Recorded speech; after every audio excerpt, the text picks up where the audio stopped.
देखिए सीआरपीसी में आपका 328 से आज शुरू किया जाएगा और 353 से हम शुरू करके इधर सब बता दिए हैं। आपका केवल बीच में जमानत का चैप्टर बचा है और आपका वहीं 12 और तारीख से एविडेंस और आपका उत्तराखंड पुलिस एक्ट लगाया जाएगा। यानी एक तो लग ही जाएगा, भले आपका पुलिस एक्ट कम धाराएं हैं तो आपका 5 दिन में भी हो जाएगा, लेकिन एविडेंस एक बार 1 हफ्ता कम से कम 7 दिन रिवीजन आपका कराना पड़ेगा अच्छे से। देखिए आपका ये निकाल लीजिए भाई, बेयर एक्ट निकाल लीजिए और कुछ को रिलेशन करके बेयर एक्ट पर लिख लीजिए। देखिए इधर आपका जो 328 से लेकर और 339 तक की धाराएं हैं, ये चित्त विकृत व्यक्तियों के विचारण के बारे में प्रावधान करती है।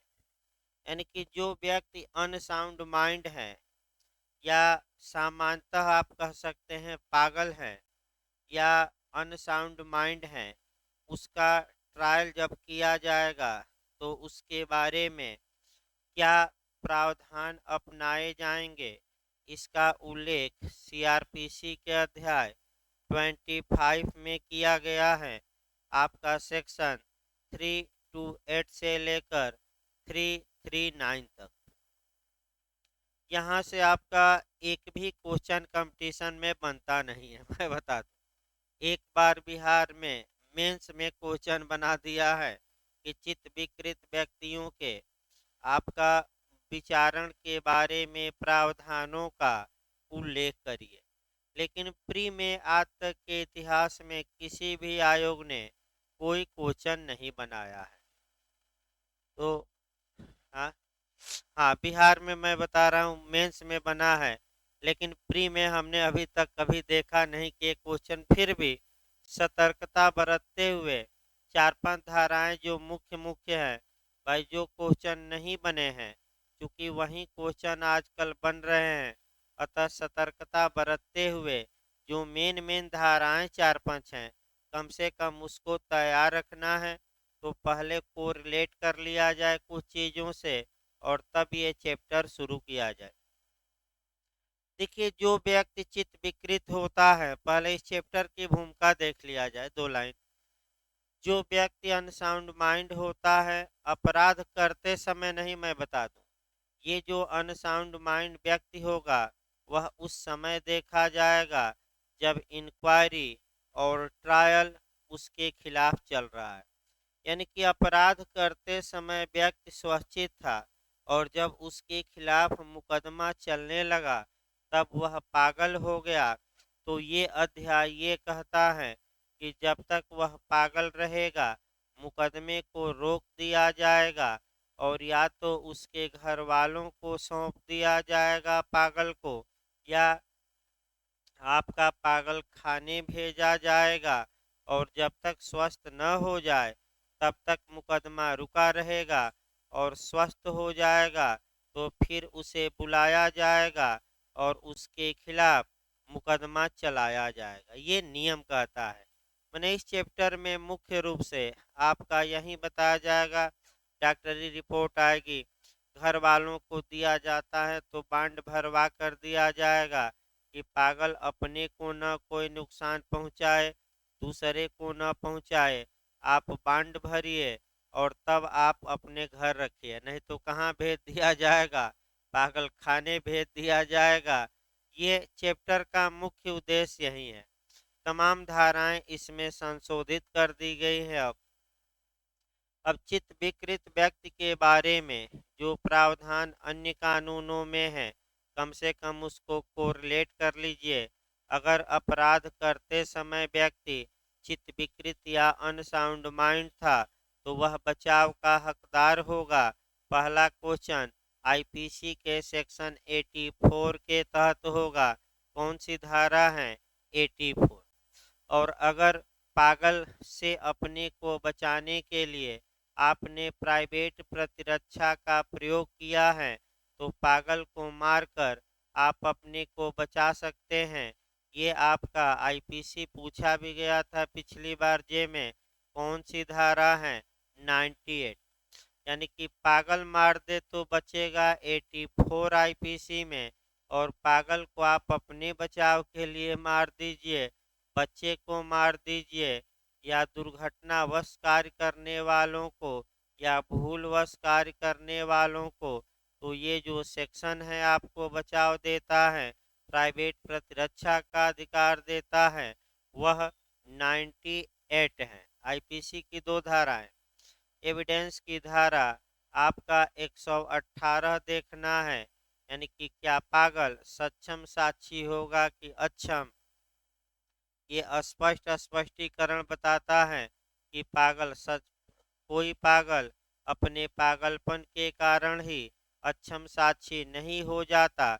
यदि वह न्यायालय द्वारा किए गए प्रश्नों को समझ रहा है, उसका उचित उत्तर दे रहा है, तो भले समाज उसे पागल कहे, वह कॉम्पिटेंट विटनेस माना जाएगा। ये 118 के एक्सप्लेशन में बताया गया है। पागलों के लिए और भी कानून हैं, लेकिन आइए अब आपका ये अध्याय 25 शुरू किया जाए। विकृत अभियुक्त व्यक्तियों के बारे में उपबंध। तो धारा 328 कहती है कि अभियुक्त के पागल होने की दशा में क्या प्रक्रिया अपनाई जाएगी। तो न्यायालय साक्ष्य लेगा और सिविल सर्जन या डॉक्टर से रिपोर्ट मांगेगा कि क्या ये पागल हैं कि नहीं। डॉक्टर साहब क्या देंगे? रिपोर्ट देंगे और ये कहेंगे कि ये तो पागल हैं, नासमझ हैं, माने पागल हैं, कोई समझ ही नहीं पाता है कोई चीज। तो विचारण और अपनी पागल इस हद तक है कि यह अपनी बचाव करने के लिए समर्थ है कि असमर्थ असमर्थ। तो बताइए, विचारण रोका जाएगा कि आगे आपका चलाया जाएगा? विचारण रोका जाएगा और डॉक्टरों से कहा जाएगा कि इसकी दवा करिए, और जब ठीक हो जाए तो क्या करिए? आपका बताइए। तो आपका ये तो 328 हल्का सा देख लीजिएगा। आपका इसके बाद इसमें 330 लिख लीजिए एक लाइन। अन्वेषण या विचारण के लंबित रहने तक विकृत व्यक्ति को छोड़ा जाएगा, तो संबंधियों को दिया जाएगा। तो संबंधियों से क्या लेकर दिया जाएगा? गारंटी कि ऐसा विकृत व्यक्ति न तो अपने को नुकसान पहुंचाएगा और न ही किसी दूसरे को। याद रखिएगा कौन सी धारा? सार देखना है। 330। 331 जांच या विचारण को पुनः चालू करना। तो कब पुनः चालू होगा? जब वो स्वस्थ हो जाए कि अस्वस्थ रहे? स्वस्थ हो जाए। भाई इसमें भी आपका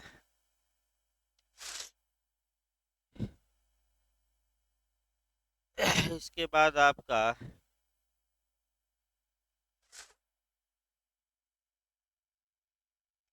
339 लिख लीजिए। नातेदार या मित्र की देख रेख के लिए पागल का सौंपा जाना। नातेदार या मित्र की देखरेख के लिए पागल को सौंपने का आदेश न्यायालय किस सेक्शन के तहत देता है? तो आपका जवाब रहेगा 339, 339। आइए अब अध्याय 26 से आपका क्वेश्चन बनता है, और एक या दो क्वेश्चन आपका प्री में यहाँ बनता है। यानी कि अध्याय 26 से आपका क्वेश्चन बनने का पूरा चांस रहता है, और एक क्वेश्चन आपका बनता है। अब कहाँ से वो बनेगा वो बताया जाएगा। तो आइए, न्याय प्रशासन पर प्रभाव डालने वाले अपराधों के विषय में ये देखिए भाई। यानी कि ऐसे अपराध जो न्याय प्रशासन पर प्रभाव डालते हैं। तो न्याय प्रशासन पर प्रभाव डालने वाले अपराधों का सबसे पहले कॉग्निजेंस देखिए, और वह सेक्शन है आपका, कह सकते हैं कि 195।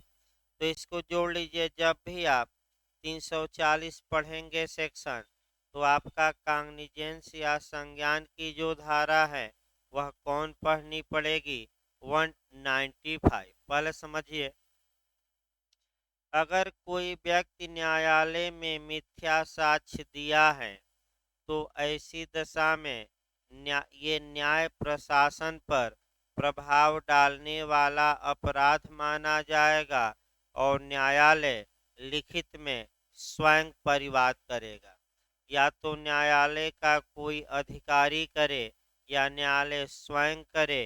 तो क्वेश्चन इंटरव्यू में भी बना था कि न्यायालय भी परिवाद करता है, तो एक लाइन जवाब देंगे। इंटरव्यू में बना था कि क्या न्यायालय भी परिवाद करता है, तो आपका जवाब रहेगा कर सकता है जब अपराध ऐसे हों जो किस पर प्रभाव डालते हों, न्याय प्रशासन। तो न्यायालय द्वारा परिवाद किए जाने का उल्लेख किस धारा में, तो 195 में किया गया है। न्यायालय कब परिवाद करता है, जब न्यायालय के समक्ष क्या दिया गया है, सामान्यतः मिथ्या साक्ष्य या हेर फेर कागज में किया गया है। दूसरा क्वेश्चन आइए इसी पर। अगर लोक सेवक के प्राधिकार का अवमान किया गया है, इसका मतलब ये हुआ कि अगर पब्लिक सर्वेंट ने यानी कि आईपीसी की धारा 21 के तहत जो लोक सेवक है वह कोई वैध आदेश दिया है और उस आदेश का कोई व्यक्ति अपालन किया है, तो ऐसी दशा में वह लोक सेवक आपका माने वह लोक सेवक न्यायालय में परिवाद कर सकता है। तो क्वेश्चन ये भी बना है कि क्या पुलिस द्वारा भी परिवाद किया जा सकता है।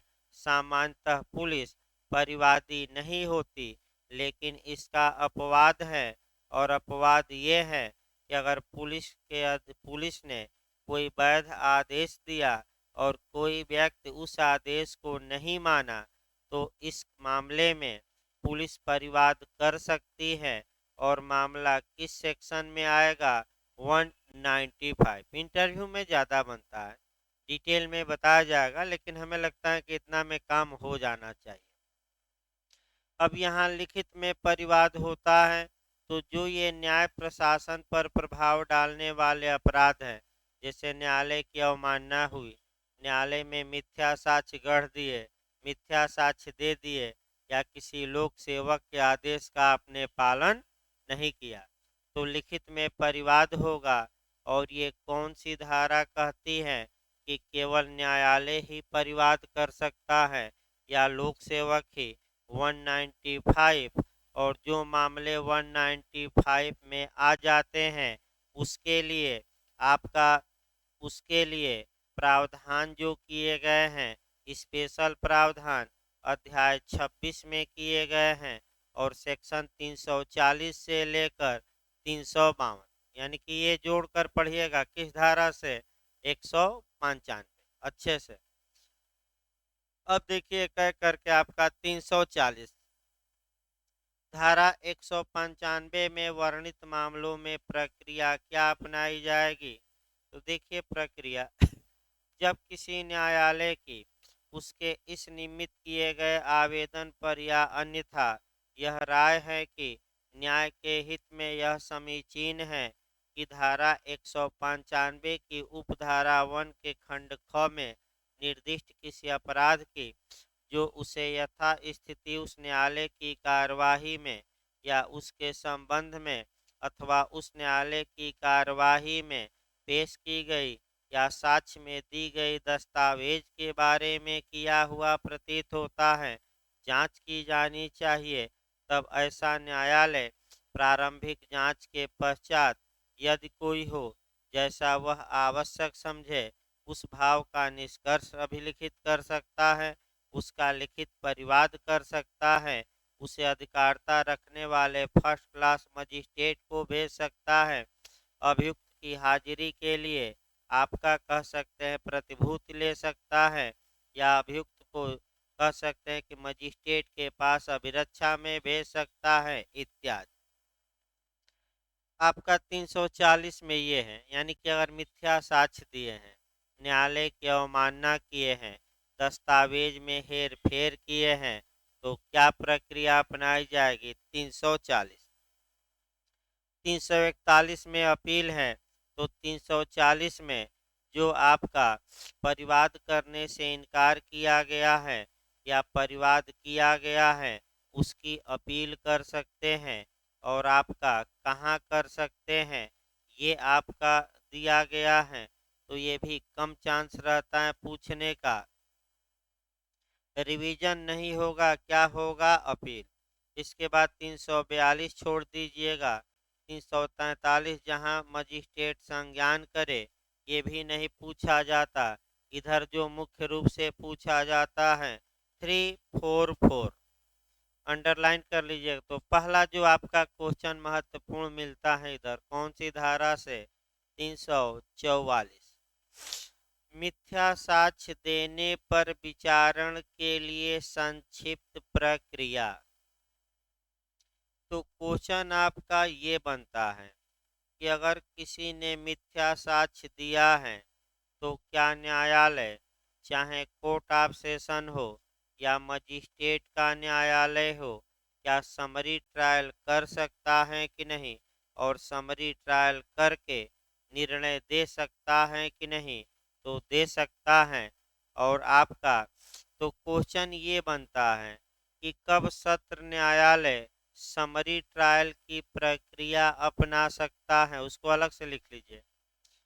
ये देखिए आपका अब यही आपका कंसेप्चुअल क्वेश्चन है कि सत्र न्यायालय भिन्न भिन्न मामलों में आपका 3 प्रकार की विचारण की प्रक्रिया को अपना सकता है।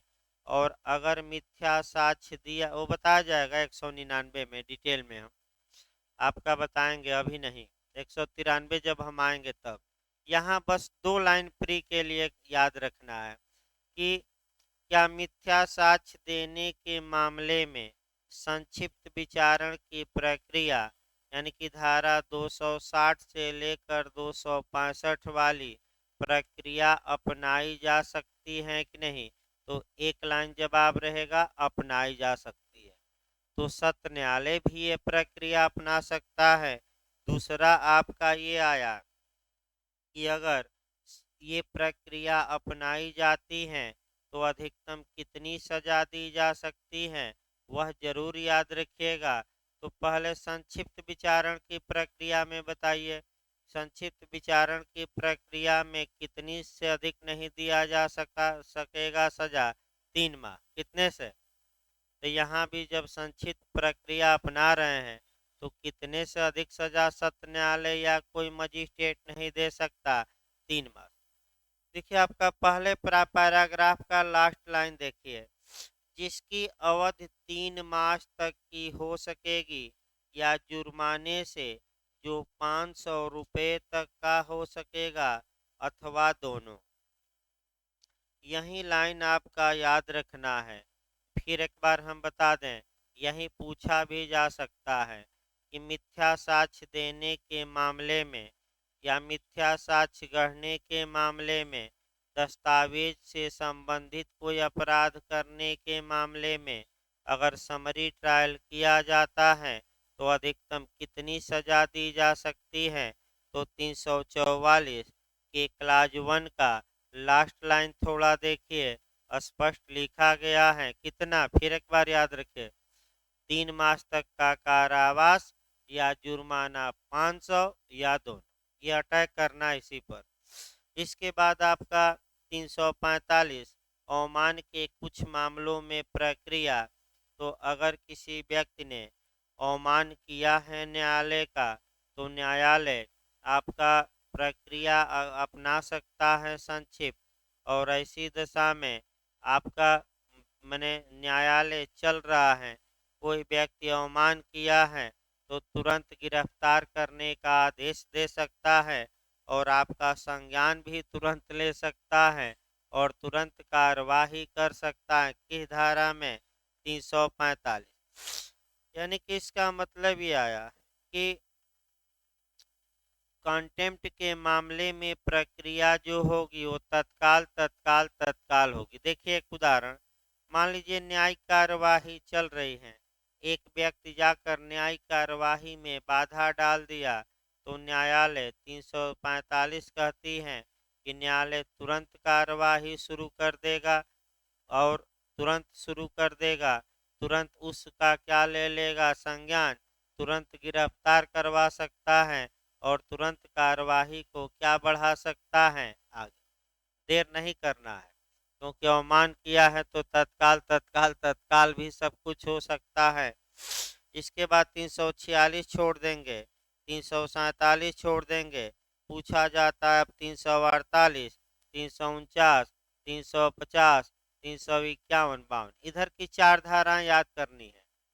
यानी कि अब 348 से आपको याद करना पड़ेगा और इधर की 2-3 धाराएं पूछी जाती हैं। देखिए यूपीएपीओ में भी आ चुका है भाई। 346 आपका, 347 छोड़ दीजिएगा। मैं फिर कह रहा हूँ पूरी धारा नहीं पढ़नी है, कम से कम 40-50 धारा तो छोड़िए। 348 ध्यान से अब समझिए। आपका 362 देखिए और उसका अपवाद 348 है। पहला नियम तो ये जानिए, मैं बताया था। देखिए 362 में बता चुका हूँ, पहले कंसेप्ट बनाइए, बेरेक नहीं पढ़ना है, बस एक लाइन देखना है। 362 कहते हैं कि सामान्यतः जब एक बार आपराधिक न्यायालय निर्णय सुना देता है तो उस निर्णय में न तो कोई परिवर्तन करेगा, न ही परिवर्धन और न ही संशोधन करेगा, सिवाय गणितीय त्रुटि या लिपकीय त्रुटि। यानी कि जब एक बार निर्णय पर साइन कर दिया गया, निर्णय सुना दिया गया, तो वह न्यायालय उस निर्णय में परिवर्तन नहीं कर सकता।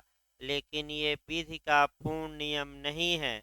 एक तो आपका मेंटेनेंस का अपवाद था, यानी कि भरण पोषण का मामला, जहाँ के न्यायालय भरण पोषण के रकम में बढ़ा सकता है, घटा सकता है, समाप्त कर सकता है। और दूसरा अपवाद मैं बता रहा हूँ, सीआरपीसी की धारा 348। कौन सी धारा? 348। अब इसमें यह है कि अगर किसी व्यक्ति को अवमानना के लिए न्यायालय ने दंडित किया है और वह व्यक्ति न्यायालय से माफी मांग लेता है, तो न्यायालय अपने निर्णय में आदेश में बदलाव ला देगा और उस व्यक्ति को माफी मांगने पर उसका दंड समाप्त करके डिस्चार्ज कर देगा, छोड़ देगा, उन्मोचित कर देगा। तो एक उदाहरण देखिए, ए ने न्यायालय की अवमानना की, न्यायालय ने 3 मास का दंड दिया, ए जाकर न्यायालय से माफी मांग लिया, तो न्यायालय अपने निर्णय को रद्द बदल दिया और ए को क्या किया? उन्मोचित, यानी कि ए को छोड़ दिया। तो ये कौन सी धारा में आएगा? छोड़ सकता है कि नहीं? तो कौन सी धारा में आएगा? 348। भाई कहिए तो एक और उदाहरण आपका, जैसे कि आपका प्रशांत भूषण का मामला आया, सुप्रीम कोर्ट ने कहा कि आप माफी मांग लीजिए, अवमानना के लिए हम दंड नहीं देंगे। लेकिन प्रशांत भूषण ने कहा कि मैं कोई माफी मांगने वाला नहीं हूँ, जो आपको दंड देना हो दीजिए। अगर माफी मांग लेते तो धारा 348 में सुप्रीम कोर्ट क्या कर देता? छोड़ देता। तो नहीं मांगे तो उनको दंड दिया गया, और कितना दंड दिया गया? 1 रुपया। इसी प्रकार तमाम उदाहरण है। अब उतना उदाहरण न जाना जाए, क्योंकि कर्णन साहब का भी उदाहरण है, विधानसभा अध्यक्ष का भी उदाहरण है, बोरो बाबू का 2500 उदाहरण है। अब सभी उदाहरण अब समय नहीं है देने का, एक दो उदाहरण क्या है पर्याप्त। आइए 349 भी यूपीएपीओ में आ चुका है। उत्तर देने या दस्तावेज पेश करने से इनकार करने वाले व्यक्ति को कारावास या उसकी सुपुर्दगी। इसका मतलब ये हुआ कि कोई गवाह है या कोई व्यक्ति है जिसे दंड न्यायालय ने कोई दस्तावेज या पेश करने के लिए बुलाया है, और आपका उससे प्रश्न किया जाता है या दस्तावेज पेश करने के लिए कहा जाता है, वह प्रश्नों का उत्तर देने के लिए बाध्य है कानूनन। या दस्तावेज भी पेश करने के लिए बाध्य हैं, और अगर न तो प्रश्न का उत्तर देता या दस्तावेज पेश नहीं करता तो बस एक लाइन याद रखना है कि न्यायालय उसे कितनी सजा दे सकता है। 7 डेज आ चुका है यूपी एपीओ में भाई। 7 दिन का नियम याद रखे। कितने दिन? 7 दिन। वही अंडरलाइन करिए। उत्तर देने या दस्तावेज पेश करने से इनकार करने वाले व्यक्ति को कारावास या उसकी सुपुर्दगी तो कितनी सजा ऐसे व्यक्ति को दी जा सकती है? आपका 7 डेज। वहीं रट कर जाना है। कितनी सजा?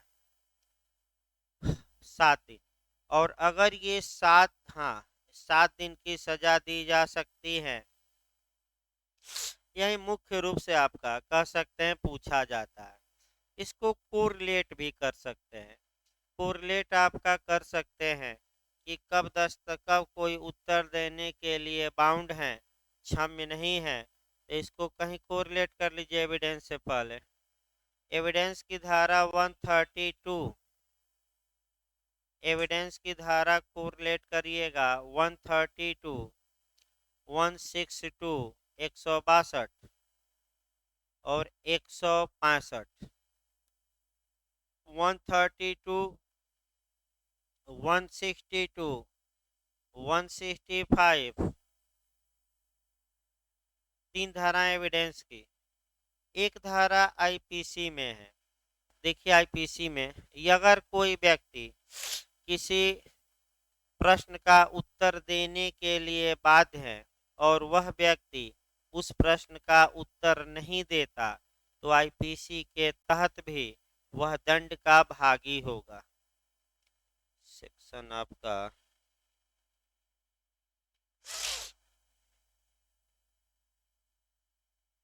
नहीं हो 100 आपका 73 1 देख ले रहे हैं 179। अब भाई सेक्शन याद नहीं आ रहा हमें भी। सत्य कथन करने के लिए वैध रूप से आबद्ध प्रश्नों का, हाँ ठीक है भाई आपका 179 लिख लीजिए। सेक्शन 179 आईपीसी दंड। हाँ, सत्य कथन करने के लिए वैध रूप से आबद्ध होते हुए प्रश्नों का उत्तर देने से इनकार करने पर 179 लागू होगी। दंड लिख लीजिए 6 माह का सादा कारावास या 1000 रुपया जुर्माना या दोनों। सादा कारावास 6 माह तक का या 1000 रुपया जुर्माना या दोनों। सादा कारावास 6 माह तक का या 1000 रुपया जुर्माना या दोनों। 179 पूछ सकता है। 349 से आपका जोड़कर पढ़ना है। फिर एक बार हम बता दें भाई लास्ट में आईपीसी 179 पढ़िएगा और एविडेंस में आपका 132, 162 और 165। 132 है जहाँ की क्षम्य नहीं है।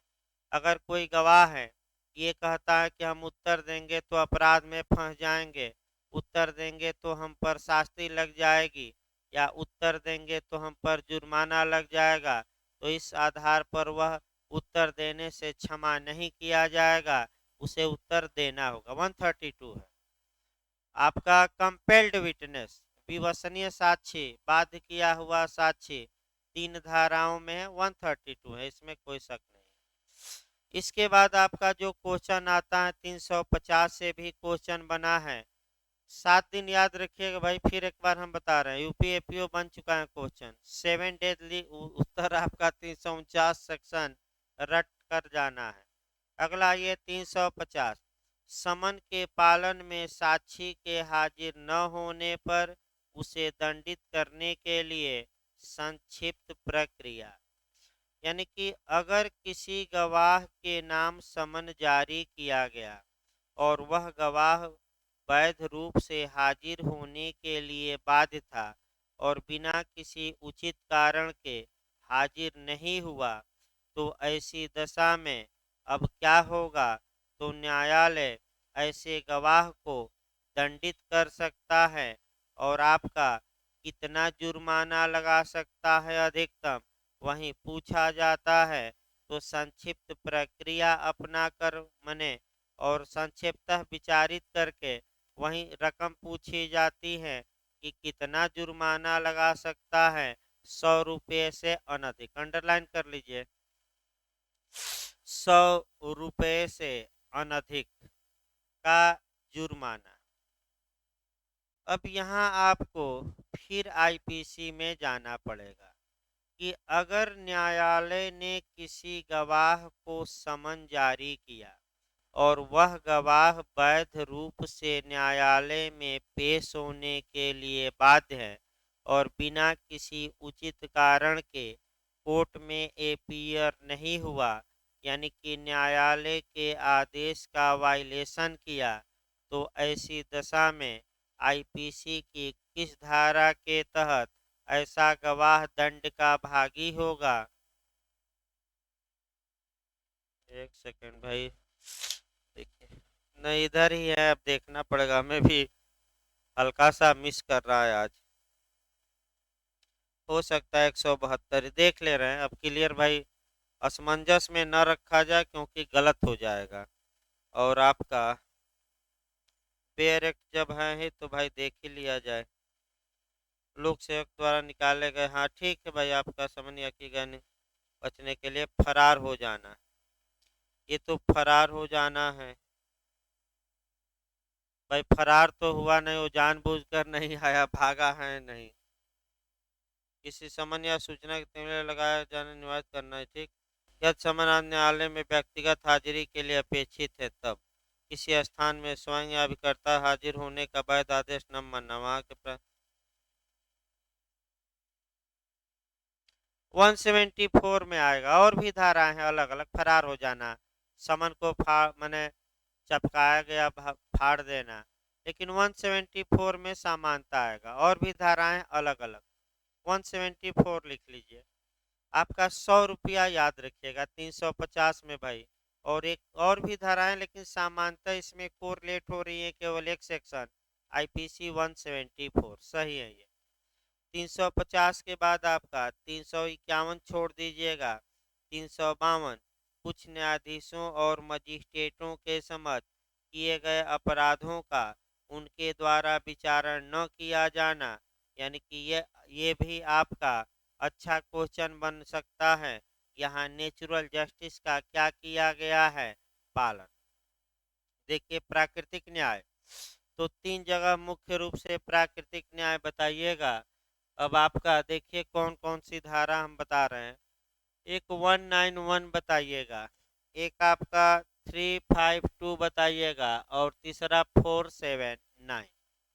3 धाराएं बताइएगा। 352 हो सकता है, इंटरव्यू में ज़्यादा चांस रहता है। देखिए धारा 344, 345, 349, 350 में जैसा उपबंधित है उसके सिवाय उच्च न्यायालय से भिन्न दंड न्यायालय का कोई भी न्यायाधीश या मजिस्ट्रेट धारा 195 में निर्दिष्ट किसी अपराध के लिए किसी व्यक्ति का विचारण उस दशा में नहीं करेगा जब वह अपराध उसके समक्ष या उसके प्राधिकार का अवमान करके किया गया है अथवा किसी न्यायिक कार्यवाही के दौरान ऐसे न्यायाधीश या मजिस्ट्रेट की हैसियत में उसके ध्यान में लाया गया है। इस पर जोड़ लीजिएगा आपका सेक्शन, आपका एविडेंस का सेक्शन 121 जोड़ लीजिए, तो आगे बताया जाएगा फिर। अब उतना समय नहीं है भाई आपका डिटेल में बताने का, लेकिन सेक्शन मैं बता दे रहा हूँ कौन सा सेक्शन जोड़कर पढ़ेंगे। एविडेंस की धारा कौन सी, 121 बताया जाएगा। इस प्रकार इधर का चैप्टर आपका समाप्त हुआ। अब आइए आपका एक और चैप्टर इधर बचा है वो देख लिया जाए और तब आपका इधर पीछे से देखा जाएगा। देखिए अब जो चैप्टर हम चलेंगे आपका 299 तक कल अच्छे से बताया गया था और इधर क्वेश्चन भी फिर हम एक बार रिवीजन करा दें कल वाला और तब आपका अगला चैप्टर देखें। देखिए आपका फिर हम भाई बता रहे हैं, क्योंकि इधर लोग गलत करके ज़्यादा आते हैं। तो 272 याद रखिएगा, न्यायालयों की भाषा। फिर 273 साक्ष्य का अभियुक्त की उपस्थिति में लिया जाना, और इसका अपवाद याद रखना है। फिर आपका जो याद रखना है 280 साक्षी की भावभंगी बताया गया था। और आपका 282 दुभाषिया सही सही ट्रांसलेशन करेगा कि गलत गलत, सही सही। इसके बाद 284 साक्षियों को हाजिर होने के लिए कमीशन। 285 कमीशन किसको जारी होगा, तो जहां वहां के मुख्य महानगर मजिस्ट्रेट, या कल बताया गया था मुख्य न्यायिक मजिस्ट्रेट को। इसके बाद कार्यवाही का स्थगन 289, जब तक कमीशन लौट कर न आ जाए तब तक न्यायालय क्या कर सकता है, कार्यवाही। ऐसे याद करिए, अब एग्जाम के समय ऐसे ही रट्टा जाता है, कुछ धाराएं रट्टा मारना है। 291 चिकित्सकीय साक्षी का अभिसाक्ष्य। 291 ए शिनाख्त रिपोर्ट। 292 टकसाल। 293 वैज्ञानिक विशेषज्ञ। इसके बाद आपका 297 पूछा है शपथ कौन दिलवा सकता है। इसके बाद 298 तो खूब पूछा है कि पूर्व दोष सिद्धि और दोष मुक्ति कैसे साबित की जाएगी, कल नियम बताया गया था। और 299 अभियुक्त की अनुपस्थिति में साक्ष्य का अभिलेखन, यानी कि अभियुक्त क्या हो गया हो, फरार। तो फरार हो गया हो तो क्या होगा, ये कल बताया गया था। अब आइए अध्याय 24, यहाँ से भी दो या एक या दो दो क्वेश्चन तो निश्चित बनते हैं। दो क्वेश्चन कहीं गया नहीं है। और जो भी क्वेश्चन एक दो ऐसे प्रावधान रहेंगे जो आपको भाई घर पर भी पढ़ने पड़ेंगे। ये ना सोचिएगा कि सर 100% इतना कम समय में पढ़ा देंगे। आपका इधर से क्वेश्चन ज़्यादा बनता है और अच्छे क्वेश्चन भी बनते हैं, आपका इसमें भी कोई शक नहीं है। और कौन कौन क्वेश्चन कहाँ कहाँ बने हैं वो भी हमें लेकर चलना है। और आपका कह सकते हैं, तो देखिए आपका अध्याय 24 जांचों और विचारणों के बारे में जनरल प्रावधान, यानी कि जब न्यायालय किसी अपराध की इंक्वायरी और ट्रायल करता है तो उस इंक्वायरी और ट्रायल में क्या जनरल जो प्रोविज़न है या साधारण जो प्रावधान है वह अध्याय 24 में दिए गए हैं, सेक्शन 300 से लेकर 327। इधर से जो सेक्शन से क्वेश्चन बने हैं वो पहले बता दिया जाए। 300 से बने हैं, 303 से बना, 300 से झारखंड में भी बना, 303 से यूपी में बना, 304 से बना, 305 से, 306 से बिहार में भी 306 से जोड़कर मैंने 306 से भी बना है, 307 से भी, 308 से भी, 309 से भी, 310 11, 311 एजे में बना। अब कितना बताया जाए, यानी कि हर एक सेक्शन ही बन चुका है। आपका एक दो सेक्शन को अगर छोड़ दिया जाए, उधर 321 के बाद के सेक्शन को अगर एक दो छोड़ दिया जाए, आपका लास्ट जो सेक्शन है 327, उससे भी क्वेश्चन बन चुका है। उससे तो लगातार क्वेश्चन बनते हैं, ओपन कोर्ट या खुला न्यायालय। यानी कि आपका इधर का जो चैप्टर है थोड़ा कठिन भी है, और आपका लगातार सेक्शन और अंदर से क्वेश्चन बन रहे हैं, इसमें कोई शक नहीं है। आइए देखा जाए धारा 300 शुरू किया जाए भाई। अब आगे बताया जाएगा क्या बना है क्या नहीं। और बेयर एक्ट पर ही या हल्का सा कॉपी बनाकर, मैंने कॉपी पर या बेयर एक्ट पर उसको लिखिए, यानी कि बेयर एक्ट पर लिखे रहेंगे तो और भी अच्छा रहेगा। या पन्ना उसमें लगा लीजिए, अगर ज़्यादा पोथी पथन्ना इस समय न पढ़िए। इस समय बेयर एक्ट और टेक्निकल जो क्वेश्चन साल पेपर हो उसको दोहराइए, जो भी साल पेपर हो उसको भी एक दो घंटा दोहराते रहिए। और जाकर ये भी देखिए कि सर जो आईपीसी सीआरपीसी में बता रहे हैं क्या उसके बाहर तो क्वेश्चन नहीं जा रहा है। एक दो क्वेश्चन की कोई गारंटी नहीं लेता भाई। अब मैं बता दूं 90% आएगा, 10% की गारंटी नहीं है इतना कम समय में, लेकिन 90% निश्चित आएगा। अब कौन कितना पकड़ रहा है क्वेश्चन वो अलग बात है। देखिए आपका धारा 300 से आपका क्वेश्चन जो बनता है वह देखा जाए। पहला जो क्वेश्चन बना है कि सीआरपीसी के तहत रेस जुडिकेटा कहाँ है, प्रांग न्याय कहाँ है, पूर्व न्याय कहाँ दिया गया है, तो आपका जवाब रहेगा सेक्शन 300 रेस जुडिकेटा पहला क्वेश्चन बना है। अब यही आपका क्वेश्चन बिहार इंटरव्यू में पिछली बार बना था कई लोगों से। देखिए कैसे बना था भाई कि रेस जुडिकेटा का प्रावधान कहाँ कहाँ है बताइए। एकदम मैंने ऐसे ही बना था। तो आप लिख लीजिए रेस जुडिकेटा कहाँ कहाँ है, कम से कम उसको एक जगह तो एकत्र करिए। सीआरपीसी पूछे तो सेक्शन 300 खंड अभी ना बताइएगा, खंड वाइज पूछे तब वन बताइए। 300 एविडेंस आपका संविधान पूछे तो संविधान का आर्टिकल 20 का क्लाज 2 मारिएगा, यानी कि उसको लिख लीजिए 20 का खंड 2।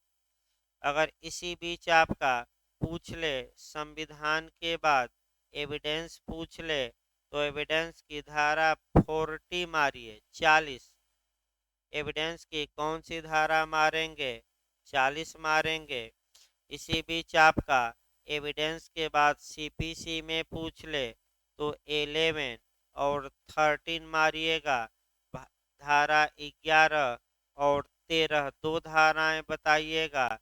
धारा 11 कब लागू होगी, जब भारत के न्यायालय निर्णय दिए हैं, और 13 या 13 कब लागू होगी, जब किसने निर्णय दे रखा है, विदेशी न्यायालय।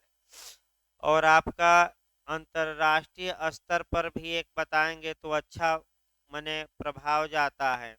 तो न्याय के अंतर्राष्ट्रीय न्यायालय इंटरनेशनल कोर्ट ऑफ जस्टिस के चार्टर, चार्टर मतलब संविधि या विलेख के अनुच्छेद 38(1) का क्लाज सी। और देखिए यूएनओ चार्टर न मार दीजिएगा, मैं फिर बता दूं, एक बार फिर बता रहा हूँ। न्याय के अंतर्राष्ट्रीय न्यायालय के चार्टर या संविधि या विलेख के अनुच्छेद 38 के क्लाज 1 का उप क्लाज सी मारिएगा, सी में रेस जुडिकेटा का प्रावधान किया गया। ऐसे लिखा जाता है अनुच्छेद 38(1)(c। इस बार जे में पूछा गया था कि अंतर्राष्ट्रीय वित्त के स्रोत किस अनुच्छेद में दिए गए हैं, तो अनुच्छेद पूछा गया था किस में दिए गए हैं, 38 में। इस बार यूपीजे में आया भी था तो कई क्वेश्चन तो यूपीजे का ही बता दिया गया कोरिलेट करके भाई। अब देखिए आपका 300 में क्या बताया गया है। एक बार दोष सिद्ध या दोष मुक्त किए गए व्यक्ति का उसी अपराध के लिए विचारित न किया जाना। इसका मतलब हुआ प्रोटेक्शन अगेंस्ट डबल जियोपार्डी, दोहरे खतरे से संरक्षण, दोहरे दंड से संरक्षण, विश्व वैक्सरी से संरक्षण। इसका मतलब ये हुआ कि एक ही वाद हेतु के लिए किसी व्यक्ति को एक से अधिक बार तंग नहीं किया जाना चाहिए, खतरे में नहीं डालना चाहिए। तो आपका पहला जो क्वेश्चन बनता है प्रायर कन्विक्ट और prior equity, prior convict prior equity. तो आप लोग बताइए अब पूर्व दोष सिद्धि में बचाव सेक्शन 300 का क्लाज 1 देगा कि पूर्व दोष मुक्ति में कि दोनों में। पहला क्वेश्चन तो यही आया, क्या लिखा है, दोष मुक्ति की दोष सिद्धि की दोनों। और संविधान हमारा कब बचाव देगा, अनुच्छेद 20 का क्लास 2 पूर्व दोष मुक्ति में कि दोष सिद्धि में, तो दोष सिद्धि में। तो कौन व्यापक हुआ, कौन सीमित हुआ, बिहार इंटरव्यू का क्वेश्चन है। तो सीआरपीसी का 300 का क्लास 1 व्यापक है और संविधान का दायरा क्या है, सीमित। याद रखिएगा क्यों व्यापक है, क्योंकि एक बार मुकदमा चला और बाइज्जत बरी हो गया अभियुक्त, तब भी हमारा सीआरपीसी उसे बचाव देगी, इसमें कोई शक नहीं है। तो जो ये झारखंड और इत्यादि में पूछा जाता है, आपका लिख लीजिए अलग से भाई। सीआरपीसी की धारा 300 के क्लास 1 लिखिएगा अलग से। पूर्व दोष मुक्ति तथा पूर्व दोष सिद्धि दोनों का सिद्धांत समाहित है। पूर्व दोष सिद्धि तथा पूर्व दोष मुक्ति दोनों का सिद्धांत समाहित है। अब झारखंड का मॉडल देखिए। आपका झारखंड का मॉडल देखिए। आपका हिंदी में पूछा गया था भाई, प्रायर कन्विक्ट और प्रायर एक्विट, लिख लीजिए उसको। तो प्रायर कन्विक्ट और प्रायर एक्विट का सिद्धांत सीआरपीसी की धारा 300 के किस क्लाज में समाहित है। तो कौन सा क्लाज मार कर आएंगे, 1। प्रायर एक्विट और प्रायर कन्विक्ट दोनों का हिंदी अर्थ लिख लीजिए। प्रायर एक्विट का मतलब कि पूर्व दोष मुक्ति, प्रायर एक्विट पूर्व दोष मुक्ति, और प्रायर कन्विक्ट, कन्विक्ट का मतलब पूर्व दोष सिद्धि। हिंदी में लिख लीजिएगा अर्थ। अब देखिए कैसे क्वेश्चन बना है। संविधान में भी आपका ये बन चुका है कि संविधान के अनुच्छेद 20 के क्लाज 2 में कौन सिद्धांत समाहित है। देखिए अब प्रायर एक्विट, प्रायर कन्विक्ट, दोनों इनमें से कोई नहीं। तो संविधान हमें कब बचाव देगा, जब एक बार व्यक्ति सजा पाया हो। तो प्रायर एक्विट नहीं बल्कि कौन सा सिद्धांत है, कन्विक्ट। और सीआरपीसी की धारा 300 के क्लाज 1 में कौन सिद्धांत है, तो दोनों सिद्धांत हैं।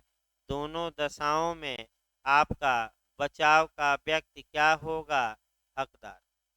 अब देखिए बताते समय भाई 2 लेक्चर लगते हैं, अब उतना समय नहीं है प्री के लिए बताने में।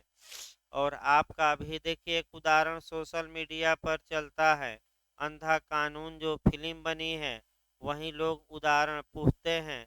तो ये फिल्मबाजी से आप मने न प्रभावित होइएगा, बल्कि आपका कर्तव्य है कि जो कानून है उससे प्रभावित होना है, फिल्मों से नहीं। आपका अंधा कानून जो बना है उसमें अमिताभ बच्चन एक व्यक्ति को मार हत्या के जुर्म में इसे आजीवन कारावास की सजा दी जाती है। बाद में पता लगता है कि जो मरा था वो तो मरा ही नहीं, मरा दूसरा, और वह तो जिंदा है। तो उस व्यक्ति को दोबारा न्यायालय में ही मार देता है और कहता है कि एक ही व्यक्ति को दोबारा मारने के लिए न्यायालय हमें सजा नहीं दे सकता, क्योंकि संविधान का अनुच्छेद 20(2) और सीआरपीसी की धारा 301 हमें क्या देती है, बचाओ। लेकिन फिर याद रखिए कानूनी भाषा में जो पहला विचारण था वह अवैध माना जाएगा, क्योंकि मृतक कोई और था और मुकदमा किसी और के लिए चल गया। जो गवाह होंगे वो मिथ्या साक्ष्य देने के लिए दंडित होंगे। लेकिन दूसरा मुकदमा चलेगा और पहला मुकदमा क्या माना जाएगा, ट्रायल, अवैध। दूसरा मुकदमा चलेगा भले आपका उसी व्यक्ति के मर्डर के लिए पहला मुकदमा चला हो, जबकि मरने वाला क्या था, कोई दूसरा। अब यहाँ आपका भाई घर पर भी पढ़ना है, और मैं फिर एक बार आपको सलाह दे रहा हूँ कि जो दृष्टांत हैं उसको रट्टा मार कर जाइए। फिर एक बार मैं कह रहा हूँ कि दृष्टांतों को अब उतना समय नहीं है कि समझाया जाए। तो 300 के जो दृष्टांत दिए गए हैं उसको न समझ में आए फिर भी फ्री के लिए क्या किया जाता है, रट कर जाया जाता है। अब उतना बताना संभव नहीं है, जो आ सकता है सामान्यतः वैसे 90% चांस रहता है कि आ जाए इतने में। अब आप 10% के लिए दृष्टांत क्या करेंगे, रट्टा मारकर जाएंगे। देखिए 301 लोक अभियोजकों द्वारा हाजिरी। तो लोक अभियोजक कहाँ परिभाषित हैं, आपका 2U में, पिछली बार एपीओ में आया भी था 2015 में कि लोक अभियोजक कहाँ परिभाषित है, सीआरपीसी 2U में। लोक अभियोजक कौन माना जाएगा, जो धारा 24 के तहत नियुक्त किया गया हो या ऐसे नियुक्त व्यक्ति के निदेश में काम करता हो। तो बताइए लोक अभियोजक सरकार की ओर से अभिवचन करता है कि अभियुक्त की ओर से। तो लोक अभियोजक आपका जिस मामले में जांच विचारण अपील चल रही है, बिना किसी वकालतनामा के, बिना किसी लिखित प्राधिकार के हाजिर होगा, वकालतनामा नहीं लगाना है, और सरकार की ओर से पक्ष रखेगा। अब आइए 302 अभियोजन का संचालन करने की अनुज्ञा न्यायालय किसी अन्य व्यक्ति को भी दे सकता है, किसी पुलिस अधिकारी को भी दे सकता है, लेकिन वह पुलिस अधिकारी उस मामले का इन्वेस्टिगेशन न किया हो। आपका इसको बताया जाएगा जब आपका 25 में बताया जाएगा। 303 से क्वेश्चन फिर बनता है, अच्छा क्वेश्चन देखिए भाई, 330 को कोरिलेट कर लीजिएगा।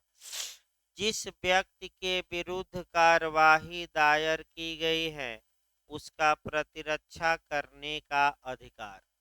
ये क्वेश्चन यूपीजे में भी इस बार सेक्शन बना था और इसको लगातार इधर से क्वेश्चन बनते हैं। 303 याद रखिए, अभियुक्त जिस व्यक्ति के विरुद्ध कार्यवाही दायर की गई है उसका प्रतिरक्षा कराने का अधिकार। इसका मतलब ये हुआ कि जो व्यक्ति अपराध का अभियुक्त है उसको ये सीआरपीसी अधिकार देती है कि वह अपने मनपसंद के प्लीडर से, मनपसंद के अधिवक्ता से, मनपसंद के वकील से अपनी प्रतिरक्षा करा ले, अपना बचाव करा ले। यह एक स्टैट्यूटरी राइट है, लेकिन यह एक फंडामेंटल राइट भी है, मौलिक अधिकार भी है। और जोड़ लीजिए किस अनुच्छेद में मौलिक अधिकार माना गया है, तो अनुच्छेद 22 के क्लाज 1 जोड़ लीजिए। वही धारा 303 को जोड़कर पढ़ना है, किस आर्टिकल से, 22 के किस क्लाज से, 1 से। आपका फिर देखिए, जिस व्यक्ति के विरुद्ध मुकदमा हुआ है उसका अधिकार है कि वह किसी भी वकील से अपना बचाव करा सके। जैसे आर्यन खां जी का मामला है, जहां की जमानत के लिए रस्तोगी जी आए सुप्रीम कोर्ट से और लाखों करोड़ों लिए। अब कितना लिए ये कहाँ डिसाइड है, कितना लिए ये कहीं तो भाई लिखा नहीं गया, न मीडिया में आया, लेकिन बहुत ज़्यादा 50 लाख से कम नहीं लिए होंगे, कम से कम 50 लाख या करोड़ों भी लिए होंगे। तो अभियुक्त को अधिकार है, ये केवल विधिक अधिकार ही नहीं 303 में है, ये 22(1) में एक ऐसा अधिकार है फंडामेंटल। सरकार पूछ नहीं सकती कि ये वकील क्यों रखे, तुरंत सुप्रीम कोर्ट कहेगा कि हमारे अंडर में आइए, आप मूल अधिकार का हनन करेंगे। तो पूछा नहीं कोई कि क्यों ये वकील रखे, कोई नहीं पूछा, और लाखों करोड़ों दिए होंगे। तब जाके ये है कि उसका भाई बड़े वकील हैं तो अपना तर्क के आधार पर जीते हैं, तर्क उन्होंने अच्छा रखा, और तर्क की ही तो तलवार है। तो जो वकील जितना अच्छा अपने मामले को न्यायाधीश को समझा दे वही वकील अच्छा माना जाता है। तो लोग बड़े वकीलों के लिए के पास इसलिए जाते हैं कि उनके तर्कस में तर्कों के तीर रहते हैं, और वो तीर चलाने पर विपक्षी क्या हो जाते हैं, ध्वस्त हो जाते हैं। तो तर्क दिए बहुत अच्छा अच्छा, सुप्रीम कोर्ट के निर्णय दिए, तर्क दिए, तब जाके आपका मीडिया में भी आया था कि तर्क अच्छे दिए, इसीलिए भाई जाने माने वकील माने जाते हैं, तर्कों के तीर चलाए और जमानत दिलवा दिए। भाई यही तो काम था कि आप क्या करिए, तर्क देकर जमानत दिलवाइए। तो आइए अगला देखा जाए। 303 के बाद आपका 304 से भी पूछा है, यहाँ तक कि एमपी यूपी अंदर तक पूछ लिया है। 304 से एम भाई यूपी तो ऊपर ऊपर पूछा है, लेकिन एमपी यूपी तो अंदर तक पूछा है। राजस्थान में केस भी पूछा गया था। फ्री लीगल एड, उसको लिख लीजिए, निःशुल्क विधिक सहायता। 304 निःशुल्क विधिक सहायता या फ्री लीगल एड। जहाँ तक फ्री लीगल एड की बात है, निःशुल्क विधिक सहायता की बात है, पहला क्वेश्चन तो यही बनता है कि निःशुल्क विधिक सहायता किस सेक्शन में सीआरपीसी के हैं। तो आपका जवाब रहेगा 304। सेक्शन गलत ना हो, किस सेक्शन में है, 304। अब देखिए पहले 304 में जो टेक्निकल क्वेश्चन आए हैं उसको देखा जाए। टेक्निकल क्वेश्चन ये आया है कि फ्री लीगल एड का प्रावधान जो 304 सीआरपीसी में है वह केवल किस न्यायालय में है और किस स्टेज पर। ये दोनों आ चुके हैं एमपी में, तो किस न्यायालय में है, केवल कोर्ट ऑफ सेशन में, और किस स्टेज पर, केवल विचारण के प्रक्रम पर। अलग से कहीं लिख लीजिए कि सत्र न्यायालय में, और आपका कह सकते हैं कि सत्र न्यायालय में है, और आपका किस स्टेज पर है। तो स्टेज याद रखना है आपका ट्रायल के स्टेज पर, विचारण के स्टेज पर। अब क्या मजिस्ट्रेटों के न्यायालयों में यह नियम लागू होता है कि नहीं। तो कौन लागू कर सकता है। तो राज्य सरकार नियम बनाकर, नियम ही लिखा है ना, राज्य सरकार वही निर्देश दे सकते हैं सूचना जारी करके। राज्य सरकार नोटिफिकेशन जारी करके अगर चाहें तो ये डायरेक्शन दे सकती हैं कि ये जो सत्र न्यायालय के समक्ष विचारण में फ्री लीगल एड का प्रावधान है, ये मजिस्ट्रेटों के न्यायालयों में भी लागू होगा। फिर एक बार देखिए, यही गलती होती है। फिर एक बार देखिए भाई इसको, ये चूंकि आ चुका है, 2-3 बार स्टेज पूछा है, फिर एक बार देखिए। फ्री लीगल एड या निःशुल्क विधिक सहायता अभियुक्त को प्रदान की जाएगी, ये किस सेक्शन में है। तो 304 में। 304 का क्लाज 1 ये बताता है कि अब जहां सत्र न्यायालय के समक्ष किसी विचारण में अभियुक्त का प्रतिनिधित्व किसी प्लीडर द्वारा नहीं किया जाता है, वहां जहां न्यायालय को यह प्रतीत होता है कि अभियुक्त के पास किसी प्लीडर को नियुक्त करने के लिए पर्याप्त साधन नहीं है, वहां न्यायालय उसकी प्रतिरक्षा या बचाव के लिए राज्य के व्यय पर लीडर उपलब्ध कराएगा, अधिवक्ता उपलब्ध कराएगा। तो आपका 2-3 मामले इसमें आए बेयर एक्ट में कि किस कोर्ट में केवल ये प्रावधान है। फिर हम बता रहे हैं कोर्ट ऑफ सेशन किस स्टेज पर, विचारण के समय किसके व्यय पर न्यायालय उपलब्ध कराएगा, अधिवक्ता, राज्य के व्यय पर। तो फ्री में कि शुल्क लेगा अभियुक्त से, फ्री में कब उपलब्ध कराएगा, जब देखता है न्यायालय कि अधिवक्ता नियुक्त करने के लिए अभियुक्त के पास पर्याप्त साधन नहीं। और राज्य सरकार चाहे, यही पूछा गया था, राज्य सरकार चाहे तो इस नियम को किस न्यायालय में लागू कर सकती है। तो आपका मजिस्ट्रेट खंड 3 निर्देश दे सकती है। इसको कोरिलेट करिए, आपका 2-3 केस भी दो पूछा गया था अभी राजस्थान में, केस भी कोरिलेट करना पड़ेगा और आपका कुछ बातें भी। तो केस HM हास्कट, हास्कट का case versus state of Maharashtra, इसमें निःशुल्क विधिक सहायता को आर्टिकल 21 के तहत एक फंडामेंटल राइट माना गया, मौलिक अधिकार। लिखिए Hoskot, H.M. Hoskot versus state of Maharashtra, Rajasthan में पिछली बार पूछा गया था कि निःशुल्क विधिक सहायता एक मूल अधिकार होगा। ये किस केस में बताया गया? तो H.M. Hoskot versus state of Maharashtra किस आर्टिकल में समाहित है?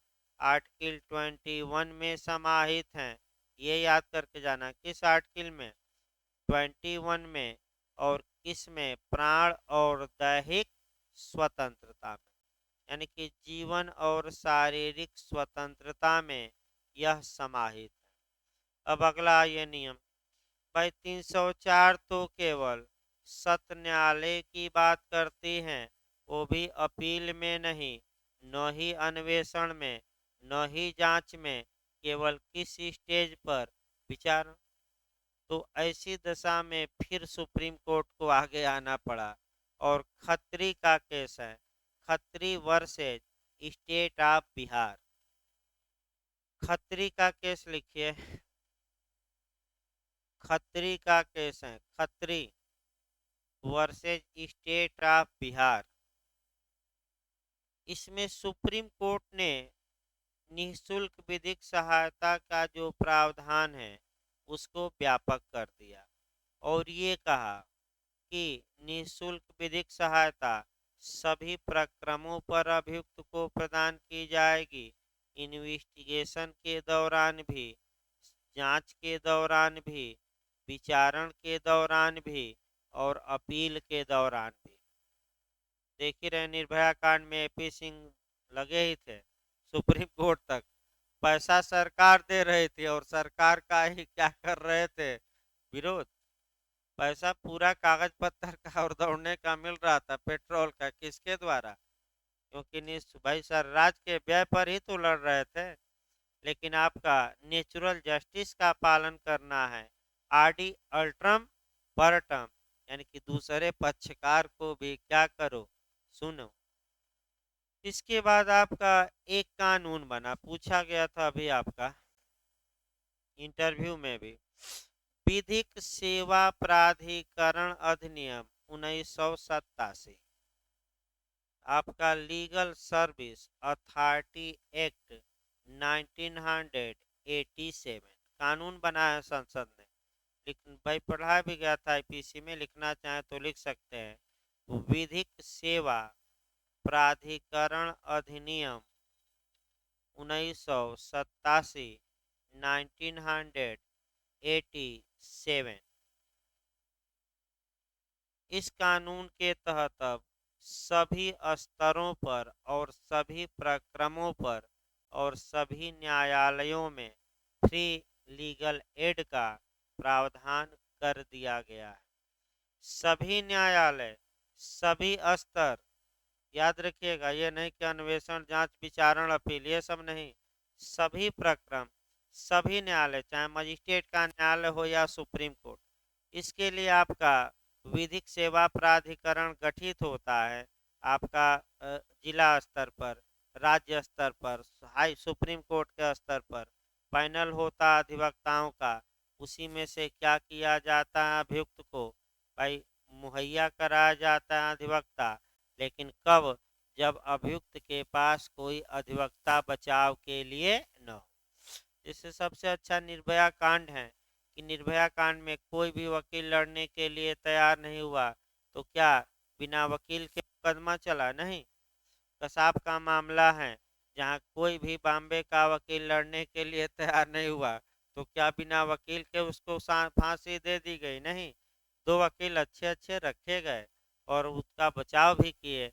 वो अलग बात है कि फेल मार गए बचाव में, और पैसा कौन देता था? राज्य सरकार। भाई खर्चा कौन देगा? तो थोड़ा रेस्ट ले लीजिए 15 मिनट, तब आपका CRPC चला जाए, ये चैप्टर समाप्त कर दिया जाए। अच्छे 7 तारीख है ना? हाँ CRPC भाई आपका आज सीआरपीसी चलाते हैं, कल आईपीसी चलेगी। क्या करना है, ये चैप्टर कम से कम समय लगता है इसी में, इसके बाद समय नहीं लगेगा। अब सीआरपीसी में यही थोड़ा कठिन चैप्टर है, और देख ही रहे हैं 300 से उठा है तो अब तक समय ले रहा है। इंटरव्यू में भी खूब पूछा जा रहा है, प्री में भी इस चैप्टर से। तो 15 मिनट बाद क्लास चलेगा भाई। सीआरपीसी ये चैप्टर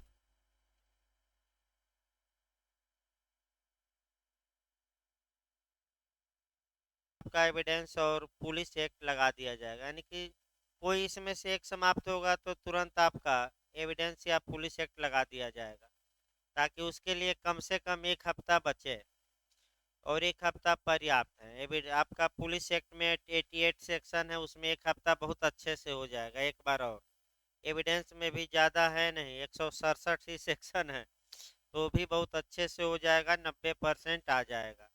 देखिए आपका 304 चल रहा था, और 304 में आपका क्वेश्चन लगातार बनता है, बिहार से लेकर हर एक जगह। इंटरव्यू में भी बनता है फ्री लीगल एड, उसको भी हमें देखना है।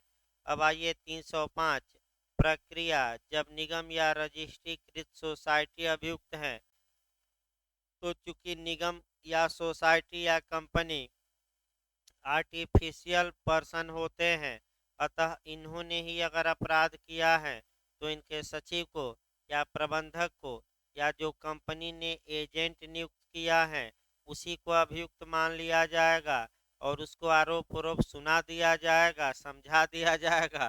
क्योंकि कंपनी तो आपका आर्टिफिशियल या बनावटी व्यक्ति हैं, वो आ नहीं सकती, तो उनके प्रबंधक या जो मुखिया रहेगा या कंपनी ने जिसे क्या किया है, न्यायालय में एजेंट नियुक्त किया है अपनी ओर से, उसी को सुना दिया जाएगा।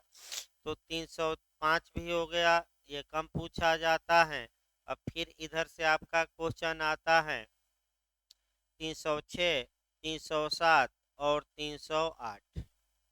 देखिए आपका 306, 307 और 308 का एरिया थोड़ा व्यापक है।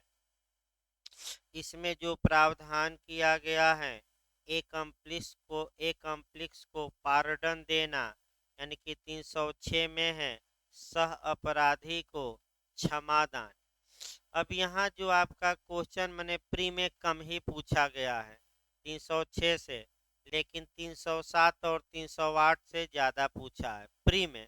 हाँ, मेंस में जरूर इधर से क्वेश्चन बना है, लेकिन आपका सह अपराधी पहले समझिए और कोरिलेट कर लीजिए, सही रहेगा। सह अपराधी या एकम्प्लिक्स की माने आपका जो पूछा जाता है आसान भाषा में थोड़ा लिख लीजिए। इकबाली साक्षी किस सेक्शन में सीआरपीसी के हैं, उसको थोड़ा आसान भाषा में लिखिए। इकबाली साक्षी सह अपराधी कई राज्यों में नहीं आ रहा है, उसको क्या लिख रहा है, इकबाली साक्षी। तो भाई इकबाली लिख लीजिए। अब देखिए इकबाली साक्षी के बारे में पहले एविडेंस हम देखेंगे, और फिर आपका सीआरपीसी देखेंगे। तो एविडेंस की धारा आपका 133 में 133 में सह अपराधी के बारे में, एकम्प्लिक्स के बारे में ये स्पष्ट बताया गया है कि सह अपराधी कॉम्पिटेंट विटनेस होगा, सक्षम साक्षी होगा, और कोई दोष सिद्धि मात्र इस कारण से अवैध नहीं होगी कि वह सह अपराधी के असंपुष्ट साक्ष्य के आधार पर दी गई है। तो सह अपराधी सक्षम साक्षी होगा कि अक्षम सक्षम। 133 सेक्शन एविडेंस का जोड़ लेना है, फिर 114 का दृष्टांत नंबर बी जोड़ना है, यानी कि कौन सा इलस्ट्रेशन, आपका बी। न्यायालय यह अनुमान लगा सकेगा कि सह अपराधी विश्वास के योग्य नहीं है जब तक कि उसकी बातों का समर्थन किसी अन्य स्वतंत्र साक्ष्य द्वारा न हो। इसके बाद आपका जब सह अपराधी वर्णन कर रहा है घटना का, तो ऐसी दशा में 156 भी लागू होगी, यानी कि एविडेंस की धारा 156 लागू होगी। और 156 का दृष्टांत देखिएगा। दृष्टांत ये बता रहा है एविडेंस में कि सह अपराधी घटना का विस्तृत वर्णन कर सकता है। जैसे लूट का मामला है तो कहाँ योजना बनी, कैसे हम लोग चले, कहाँ खाना खाए, कहाँ रुके, कहाँ हथियार हमने लिया, कहाँ भागे, कैसे लूटे, ये सारा विवरण दे सकता है कि नहीं दे सकता है। कौन सी धारा एविडेंस की? 156। एविडेंस की धारा 24 अब आइए कवर करना है भाई। एविडेंस की धारा 24 बताती है कि अगर किसी अभियुक्त से उसका अपराध स्वीकार करवाया जाता है, यानी कि कन्फेशन करवाया जाता है, उत्प्रेरणा देकर या धमकी देकर या वचन देकर, तो ये संस्वीकृति आपका विसंगत होगी, यानी कि साक्ष्य में प्रयोग नहीं की जाएगी। लेकिन जो ये 306 वाले हैं सीआरपीसी और 307 वाले जो सह अपराधी हैं, ये सेक्शन 24 एविडेंस के एक्सेप्शन हैं, जहाँ की अगर इनको उत्प्रेरणा भी दिया गया है, धमकी दी गई, वचन दिया गया और इनसे अपना अपराध स्वीकार करवाया गया है तो सही माना जाएगा। और इसके लिए सीआरपीसी का सेक्शन 316 काम करेगा। यानी कि कौन सा सीआरपीसी का सेक्शन कहता है? 316। तो हम कोरिलेट करेंगे। पहले हल्का सा 1 मिनट सा अपराधी देख लिया जाए। ए, बी तथा सी 3 व्यक्ति हैं। तीनों व्यक्ति मिलकर लूट या राबरी किए हैं। साक्ष्य सामान्यतः जब कमजोर होता है तो इसी में से एक को सरकारी वकील न्यायालय से क्षमादान कराते हैं। तो किसको क्षमादान करवा दिया जाए? एक को। एक की सजा माफ न्यायालय से कौन कराता है? सरकारी वकील यानी कि लोक अभियोजक। और लेकिन इस शर्त पर कि ये जो भी घटना के बारे में डायरेक्ट या इनडायरेक्ट रूप से जानता है वह सब कुछ पूर्ण रूप से बताएगा और सत्य सत्य की गलत गलत सत्य सत्य। जब एक को क्षमादान दे दिया जाएगा तो इसका नाम बदल जाएगा। अब ये राज साक्षी हो गया, सरकारी गवाह हो गया या सरकार का आदमी हो गया, या इसी को उर्दू में इकबाली साक्षी कहते हैं। तो इकबाली किसको क्षमादान दिया जाता है? सह अभियुक्त की सह अपराधी को। और जब क्षमादान दे दिया गया उसके बाद नाम बदल दीजिएगा, कौन सा साक्षी कहा जाएगा? इकबाली क्षमादान, इकबाली साक्षी। या जिसको क्षमादान दे दिया गया है, क्षमा प्राप्त गवाह या सरकारी गवाह या राज साक्षी। तो अब यहीं आपका जो सीआरपीसी की धाराएं 306 पढ़ना है, 307 पढ़ना है, 308 पढ़ना है और इसी के साथ 316 पढ़ना है और इसी के साथ एविडेंस की धारा 24 पढ़नी है, 133 पढ़ना है, 114 का दृष्टांत को पढ़ना है बी। और भी धाराएं छोड़ दिया जाए, इतना ही चला जाए। अब आइए फिर हम उठाते हैं क्रम से भाई। पहले इन धाराओं का क्रम पूछा जाता है। तो सह अपराधी को क्षमादान किस धारा में? 306 में। फिर झारखंड ने बनाया कि जिस न्यायालय को मामला कमिटल किया गया है, सुपुर्द किया गया है, उपार्पण किया गया है, वह न्यायालय सह अपराधी को किस सेक्शन के तहत क्षमादान कर सकता है? ये झारखंड जे में बनाया। तो बताइए उपार्पण न्यायालय या सुपुर्द न्यायालय किस सेक्शन में करता है? 307। और क्षमादान की शर्तों का उल्लंघन करने का प्रभाव कहाँ दिया गया है? 308। भाई याद रखिएगा, सामान्यतः क्षमादान 306, जिस न्यायालय को सुपुर्द किया गया है वह करे तो 307, और क्षमा की शर्तों का वायलेशन करने पर कौन सा सेक्शन? 308। पहले सेक्शन वाइज याद रखें।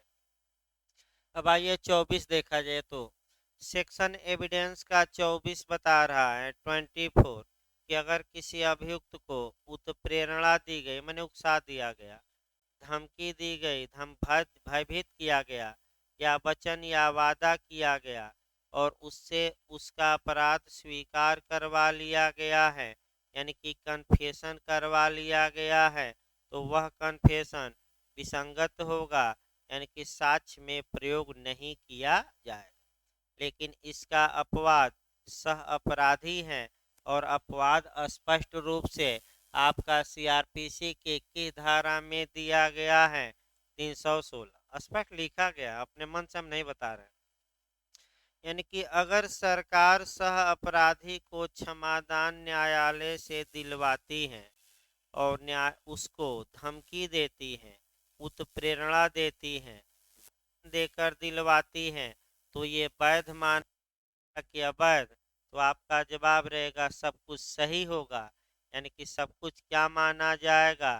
वैलिड माना जाएगा। ये हम नहीं बता रहे हैं, ये कौन सी धारा स्पष्ट बता रही है? सीआरपीसी 316। अब आइए 306 देखा जाए। भाई पूरा तो नहीं पढ़ा सकता आदमी, हाँ क्या सब मामले में? भाई देखिए आपका, देखिए अभी बता रहे हैं सब ये लागू होता है अभी आपका तमाम। देखिए तमाम ऐसे क्रांतिकारियों के मामले में फिर बता दूं, भगत सिंह को फांसी हुई, तमाम लोगों को आपका इसी आधार पर हुई कि एक उनका जो साथी था जो अपराध में शामिल था वह गद्दार निकल गया, और गद्दार निकलकर अंग्रेजी सरकार का राज साक्षी बन गया, इकबाली साक्षी। और फिल्म देखे होंगे तो गवाही दिया, और उसी गवाही के आधार पर भगत सिंह तमाम लोगों को क्या दिया गया था? मृत्यु। तो ये कहाँ कह सकते हैं कि हाँ लागू नहीं होता? मृत्युदंड में भी लागू। देखिए भाई आगे, ये ना कहिएगा। देखिए 306 मैंने इतिहास गवाह है, बहुत ज़्यादा मुकदमे मिलेंगे इस पर, अब थोड़ा समय कम है, नहीं तो और डिटेल में आपको बताया जाता, आगे बताया जाएगा 21 के बाद आपका। हम डिटेल में फिर चलाना ही पड़ेगा यूपी एपीओ के लिए। अभी तो पहले उत्तराखंड एपीओ 21 तक देखिए भाई, रुके ना, पहली वरीयता अभी ये होनी चाहिए। उसके बाद तो यूपी एपीओ समय देगा ही 2-3 माह, और उतने में तो मत दिया जाएगा जो बचा खुचा रहेगा डिटेल में, ताकि इस बार किसी का रुके न, हमारा भी प्रयास है। सह अपराधी को क्षमादान, तो पहला देखिए क्लास, किसी ऐसे अपराध से जिसे यह धारा लागू होती है प्रत्यक्ष या परोक्ष रूप से, यानी कि डायरेक्ट या इनडायरेक्ट रूप से संबद्ध या संसर्गित, संसर्गित मने जुड़ा हुआ, ना है तो लिख लीजिए, संसर्गित मने कोरिलेट, जुड़ा हुआ, समझे जाने वाले किसी व्यक्ति का साक्ष्य अभिप्राप्त करने की दृष्टि से मुख्य न्यायिक मजिस्ट्रेट या महानगर मजिस्ट्रेट अपराध के अन्वेषण, जांच या विचारण के किसी प्रक्रम पर, और फर्स्ट क्लास जुडिशियल मजिस्ट्रेट जांच या विचारण के किसी प्रक्रम पर इस शर्त पर क्षमादान कर सकता है कि वह अपराध के संबंध में और उसके किए जाने के चाहे कर्ता के रूप में या दुष्प्रेरण के रूप में संबद्ध प्रत्येक अन्य व्यक्ति में परिस्थितियों का जिसकी उसे जानकारी हो पूर्ण रूप से और सत्य सत्य क्या करेगा? प्रकट करेगा। यहाँ 2 पॉइंट आपका मिलता है, और 2 पॉइंट अलग से लिख लीजिए कि मुख्य न्यायिक मजिस्ट्रेट और महानगर मजिस्ट्रेट किस स्टेज पर मुकदमे के अब सह अपराधी को क्षमादान दे सकते हैं, अलग लिख लीजिए तो। मुख्य न्यायिक मजिस्ट्रेट या नगर मजिस्ट्रेट किस स्टेज पर क्षमादान दे सकता है सह अपराधी को? तो अन्वेषण, जांच, विचारण, उपर्युक्त सभी, क्या मार्क कराएंगे? उपर्युक्त सभी। और प्रथम वर्ग न्यायिक मजिस्ट्रेट किस स्टेज पर? अन्वेषण में नहीं, किस स्टेज पर? जांच या विचारण। भाई इसको अलग से लिख लीजिए, पहला क्वेश्चन जो बनता है। यानी कि फिर एक बार देखिए, मुख्य न्यायिक मजिस्ट्रेट या महानगर मजिस्ट्रेट तीनों स्टेज पर दे सकता है क्षमादान सह अपराधी को। अन्वेषण, ऐसा क्वेश्चन यूपी में आ चुका है। जांच, विचारण, जबकि फर्स्ट क्लास जुडिशियल मजिस्ट्रेट केवल 2 स्टेज में कौन कौन जांच या विचार। अब इसके बाद पंचौरा नहीं पढ़ना है, वो कम पूछा जाता है। क्षमादान दिया जाएगा तो हम बता देते हैं नियम। क्षमादान दिया गया, इसके बाद अभियुक्त स्वीकार करेगा क्षमादान, पहला नियम। दूसरा, फिर उसकी परीक्षा होगी शपथ पर, वह बयान देगा। और सामान्य नियम ये है कि अगर वो पहले से जमानत पर नहीं है तो तब तक उसे अभिरक्षा में जेल में रखा जाएगा जब तक विचारण पूरा न हो जाए, क्योंकि अपने साथियों के साथ गद्दारी किया है तो जान का खतरा ज़्यादा है और आपका जान जा सकती है। जैसे आपका ड्रग्स केस में, तमाम केसों में एनसीबी चाह रही है कि इसी में से किसी को क्या बना दिया जाए, सह अपराधी। आसाराम के केस में उनके रोज रोज जो राजदार थे, जानते थे उनके बारे में, 6-7 उसी में से सह अपराधी थे और वहीं उनको क्षमादान दिया गया और वहीं गवाह बन गए। तो आसाराम ने 3 लोगों को ऊपर 4 लोगों को पहुंचवा दिया था। तो सबसे खतरा यही रहता है। भगत सिंह के भी मामले में जो गद्दारी किया था, तो सबसे पहले किसको ठोका जाता है? गद्दारों को। ये गद्दार कहे जाते हैं जो क्षमादान जिनको दिया जाता है माने समाज में। और गद्दारों के कारण ही तमाम क्रांतिकारियों को क्या करना पड़ा? फांसी दी गई। और भगत सिंह जिसमें मुख्य है, तो अलग बताया जाएगा क्या होगा क्या नहीं। आपका अगला देखिए भाई, आपका 307, छोड़ दीजिए अब इसको, उतना पर्याप्त है। क्षमादान का निर्देश देने की शक्ति। तो आपका जो पूछा गया है क्वेश्चन यहाँ आपका झारखंड में कि सुपुर्द न्यायालय किस सेक्शन के तहत क्षमादान देता है, तो एक सुपुर्दगी करवा दी जाए। देखिए, मान लीजिए कि एक मामला था और 190 के तहत प्रथम वर्ग न्यायिक मजिस्ट्रेट ने संज्ञान लिया और मामला 209 के तहत सत्र न्यायालय को कमिट कर दिया, सुपुर्द कर दिया, उपार्पण किया, यानी कि भेज दिया, क्योंकि उसके बस की विचारण करने की बात उसमें नहीं थी उस मामले में। तो अगर सत्र न्यायालय क्या क्षमादान दे सकता है कि नहीं? यह सुपुर्द न्यायालय हो गया जिसको मामला क्या किया गया है, कमिटल, तो दे सकता है कि नहीं? तो दे सकता है। तो कौन सी धारा में इसका उल्लेख है? 307 देता है। तो किस धारा के नियम क्षमादान में लागू होंगे? 306। भाई किस धारा के नियम लागू होंगे? यानी कि जो 306 में नियम है, भले सुपुर्द न्यायालय भी दे, अब नियम आपका लागू हो। बस एक लाइन में, और कोई इसमें पूछा नहीं, लेकिन याद रखिएगा पूछा गया है क्वेश्चन कि कमिटल कोर्ट की धारा में, तो भाई धारा गलत न हो, 307। और सामान्य कोर्ट की धारा में 306। अब आइए, क्षमा की शर्तों का पालन न करने वाले व्यक्ति का विचारण। यही आपका पूछा जा सकता है, भले अलग से 2 लिख लीजिए कि जो व्यक्ति, जिस सह अपराधी को क्षमादान दिया गया है, अगर वह सह अपराधी किस आधार पर क्षमादान सरकारी वकील ने दिलवाया है, तो पहले ये जानिए। 306 हम पढ़ाए थे कि सह अपराधी को इस आधार पर क्षमादान दिया गया है कि वह घटना के बारे में सब कुछ सत्य बताएगा और घटना का पूर्ण रूप से क्या करेगा? वर्णन। तो अब समस्या ये आई कि सह अपराधी जब क्षमादान पा लिया और आधा बताया आधा छुपा लिया, या सत्य नहीं बोला, क्या बोल दिया, झूठ बोल दिया, तो सरकार भी अब टाइट होगी, सरकार भी अपना काम करेगी और जो सरकारी वकील होंगे वह एप्लीकेशन देंगे न्यायालय में कि सह अपराधी ने क्षमादान की शर्तों का उल्लंघन किया है, अतः क्षमादान को कैंसिल किया जाए और कैंसिल करके इस पर मुकदमा चलाया जाए। तो अब ये पूछा जाता है कि क्षमादान का कैंसिलेशन किस धारा में? 308 में। और कैंसिल अगर हो जाता है तो कितने प्रकार के मुकदमे चल सकते हैं? 3 मुकदमे चल सकते हैं। देखिए आपका कौन कौन। एक मिथ्या साक्ष्य देने का मुकदमा, क्योंकि शपथ लिया था और क्या बोला है, झूठ। दूसरा मुकदमा, जिस मामले में उसे क्या दी गई थी, क्षमा, उसके लिए मुकदमा। अब क्षमादान क्या हो गया है, कैंसिल। और तीसरा, किसी अन्य अपराध के लिए अभियोजन जिसका किया जाना उसके द्वारा प्रतीत होता है, यानी कि 3 मुकदमे क्या किए जाएंगे, सरकार द्वारा इस पर क्या किए जाएंगे। तो याद रखिएगा, फिर एक बार देखिए भाई आपका, कि यही 3-4 पॉइंट में टेक्निकल है, फिर एक बार हम बता रहे हैं। मिथ्य आपका क्षमा की शर्तों का पालन न करने वाले व्यक्ति का विचारण किस सेक्शन में, 308।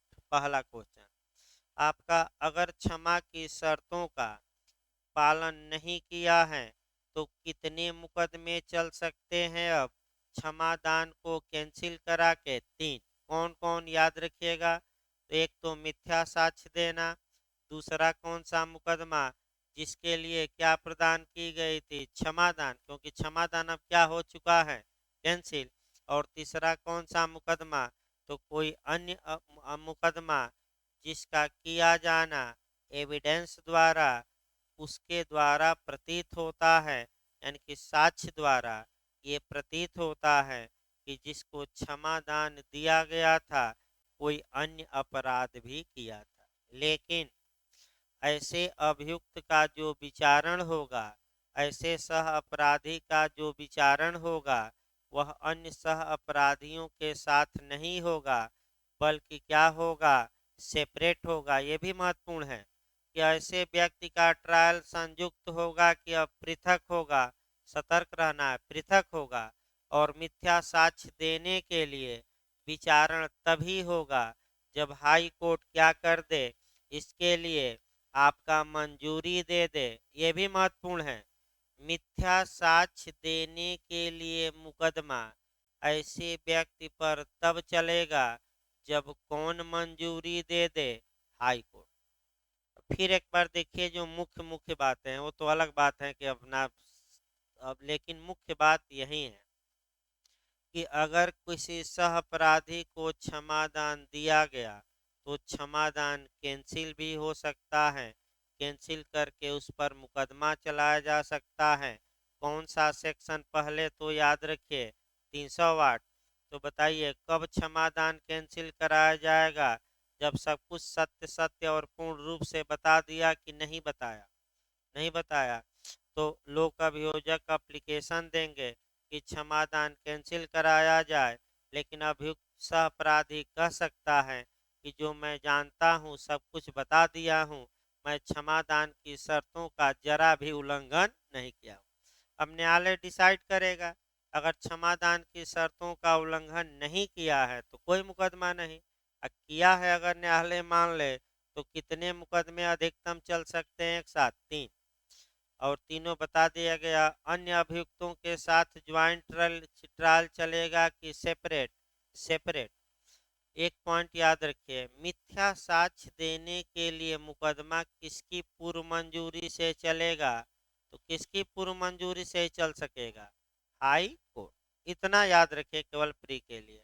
अब आइए 309।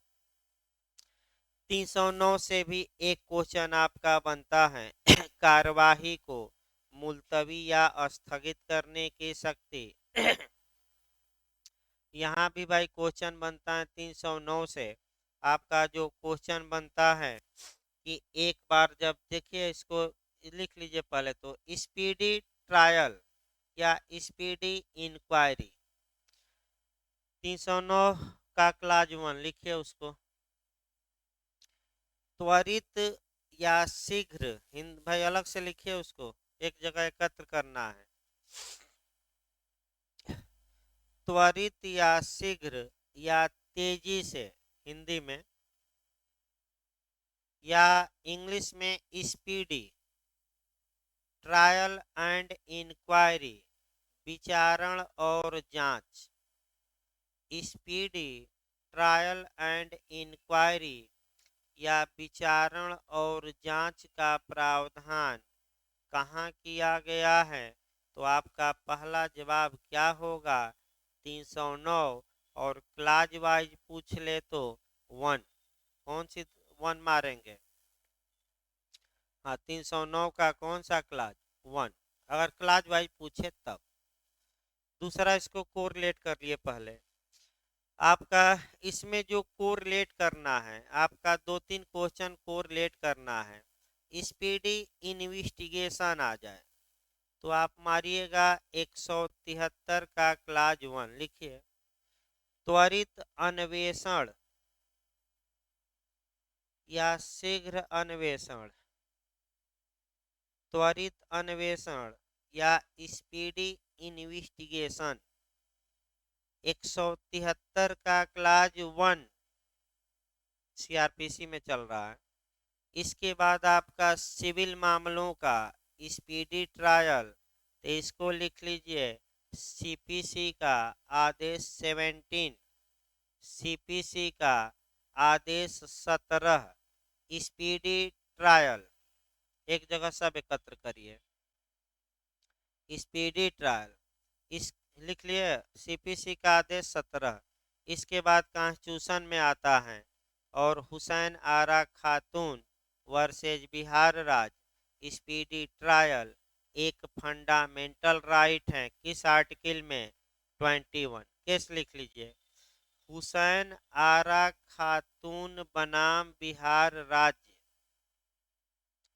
पूछ सकता है भाई। देखिए फ्री लीगल एड पूछे तो अभी बताया गया था पिछले लेक्चर में हास्कट का केस, और अगर स्पीडी ट्रायल पूछे तो कौन सा केस मारेंगे? हुसैन आरा। लिखिए हुसैन आरा खातून वर्सेज स्टेट ऑफ बिहार।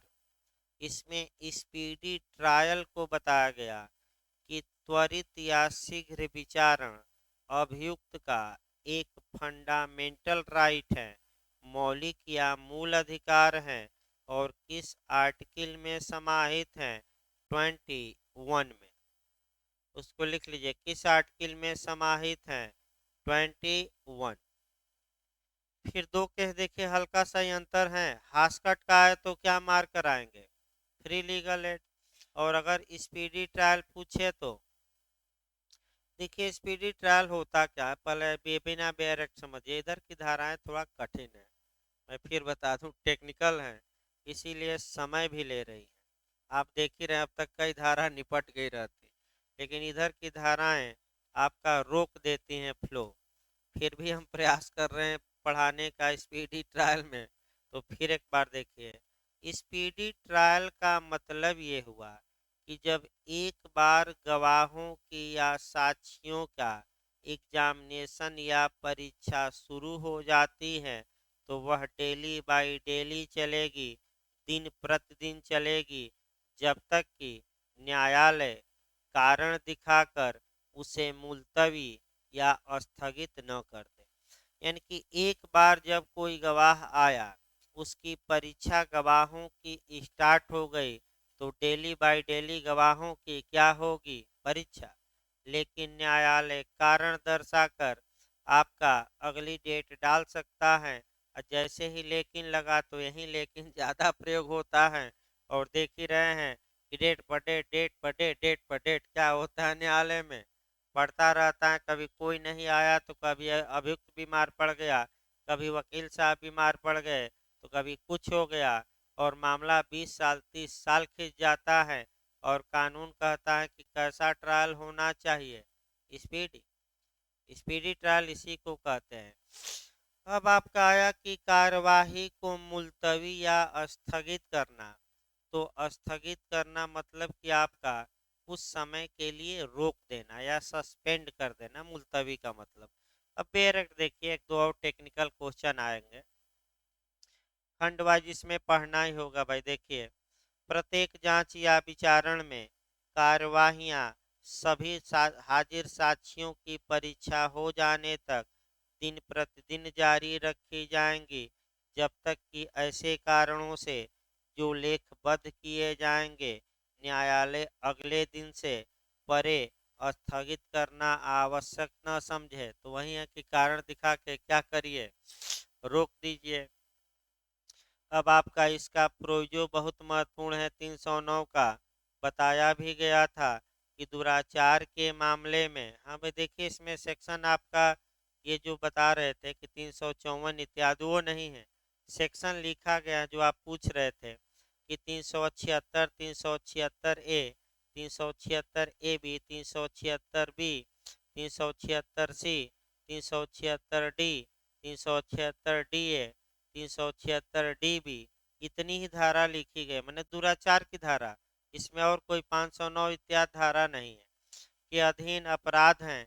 तो ऐसी दशा में जांच या विचारण आरोप पत्र यानी कि चार्जशीट यानी कि पुलिस द्वारा चार्जशीट भेजे जाने के कितने माह के अंदर पूरा किया जाएगा? 2 माह, अंडरलाइन कर लीजिएगा। यानी कि चार्जशीट के कितने दिन के अंदर जांच या विचारण को पूरा किया जाएगा? आपका 2 महीना पूछ सकता है। ये क्वेश्चन आ सकता है भाई, ऐसा क्वेश्चन आपका आ रहा है। 2 माह और हैं कि अन्वेषण कितने दिन में पूरा किया जाएगा बालिका के साथ दुराचार के मामले में, वो भी 2 मास में। 173 1A बताया गया था, अभी 1-2 दिन पहले ही सब एकत्र में करवाया था। इसके बाद 309 के तहत अभियुक्त को न्यायिक अभिरक्षा में केवल भेजा जाता है, पुलिस अभिरक्षा में नहीं। तो ये क्वेश्चन बनता है कि 309 के तहत न्यायिक अभिरक्षा में न्यायालय अधिकतम एक बार में कितने दिन तक भेज सकता है? तो 15 दिन। कहीं भी आए तो 15 दिन ही मारिए। अब क्वेश्चन आपका इंटरव्यू में ये बना है कि 167 और 309 में अंतर क्या है? एक अंतर याद रखिएगा आपका, 167 में पुलिस अभिरक्षा भी है, न्यायिक अभिरक्षा भी, लेकिन 309 में केवल कौन सी अभिरक्षा? पुलिस नहीं, केवल कौन सी? न्यायिक। दोनों में न्यायिक मजिस्ट्रेटों या न्यायाधीशों को एक बार में अधिकतम कितने दिन के लिए भेजने का हक है? 15 दिन का ही। लेकिन अगर कार्यपालक मजिस्ट्रेट 309 में नहीं है लेकिन 167 में है और कार्यपालक मजिस्ट्रेट पूछा भी गया है कि एक बार अधिकतम कितने दिन तक अभिरक्षा में अभियुक्त को भेज सकता है, 15 न मारिएगा तो कितना मारेंगे? 7 दिन। कितने दिन? 7 दिन। एक ही अंतर मैं बता रहा हूँ, पूरा अंतर बताना भाई संभव नहीं है। 167 और 309 में जो मुख्य अंतर बताइएगा, काग्निजेंस या संज्ञान के पहले अगर अभियुक्त को कस्टडी में भेजा जाता है तो 167 लागू होगी, और संज्ञान से चूंकि इंक्वायरी या जांच शुरू हो जाती है तो संज्ञान ले लिया गया, उसके बाद अभियुक्त को कस्टडी में भेजा जा रहा है तो कौन सी धारा लागू होगी? 309। फिर एक बार समझिए, आपका काग्निजेंस के पहले 167, काग्निजेंस के बाद कौन सी धारा? 309। 309 में पुलिस अभिरक्षा है कि न्यायिक की, दोनों के इनमें से कोई नहीं, तो केवल न्यायिक। 167 में क्या है? न्यायिक और पुलिस दोनों। देखिए अगला, देखिए भाई आपका, इसके बाद आपका वकील साहब का आ जाएगा। वकील साहब का पढ़ना नहीं है। वकील अगर मान लीजिए नहीं है और तो ऐसी दशा में न्यायालय खुद ही गवाहों की परीक्षा उरीक्षा करके और काम चला लेगा। वकीलों ने काफ़ी इसका विरोध किया कि अगर हम दूसरे न्यायालय में व्यस्त हैं तो आप ये न्यायालय को क्यों पावर दे रहे हैं कि खुद ही गवाह की परीक्षा कर ले और बयान ले ले। लेकिन माने नहीं, सरकार मानी नहीं और तुरंत तो नियम लागू नहीं की, लेकिन बाद में लागू कर दी। काफ़ी हंगामा मचा, 2-3 माह तक कचहरी में, और आपका आंदोलन भी चला भाई काफ़ी इसके लिए। तो नहीं पढ़ना है। 310 आ जाइए, स्थानीय निरीक्षण पूछा भी गया था। स्थानीय निरीक्षण आपका 310 से भी, लोकल इंस्पेक्शन, इसको जब पढ़िएगा तो 3 धाराएं पढ़िए। यहाँ से प्री में एक क्वेश्चन बनता है। एक धारा पढ़िएगा 148, एक धारा 139 और 310। एमपी ने जो क्वेश्चन बनाया सेक्शन से अंदर जाकर बनाया कि स्थानीय निरीक्षण लोकल इंस्पेक्शन का साक्ष्य में महत्व क्या होता है। तो देखिए लोकल तीन तीन धाराएं पढ़नी है, एक सेक्शन इसमें आता है। पिछली बार आपका झारखंड या बिहार में 139 आया था, किस में आया था देखिए, याद नहीं आ रहा हमें। अब बिहार में आया था कि झारखंड में एक क्वेश्चन आया था। एक जगह एकत्रित कर लेना चाहिए, रट्टा मारकर जाना है इसको। देखिए पहले आपका 148 149 हल्का हल्का शब्द चेंज है, उसको लिख लीजिए, इसीलिए गलत होता है। अगर आपका स्थानीय जांच पूछे, लोकल इंक्वायरी, तो फिर एक बार याद रखिए, लोकल इंक्वायरी पूछे एक एक शब्द पर चेंज होगा। स्थानीय जांच पूछे तो 148 मारिएगा, यही गलती होती है, उसको लिख लीजिए भले बैरक पर।